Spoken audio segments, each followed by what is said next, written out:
We want more revenues to spend. But how do we raise more revenue to spend? It's either through taxes or debt.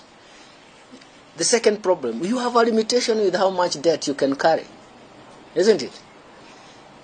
The third one is that since taxes is the only one that is left now in that space, how much taxes can you raise? We also have resistance in terms of taxes.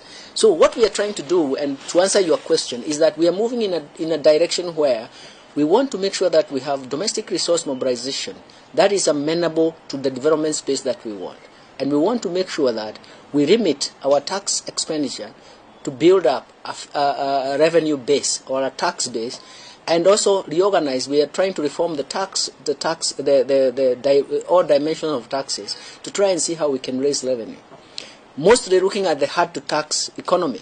And this is some things that we are going to talk about. So in a sense, we are conscious about that. Half of the work that we do is how do we support development spending? How do we create that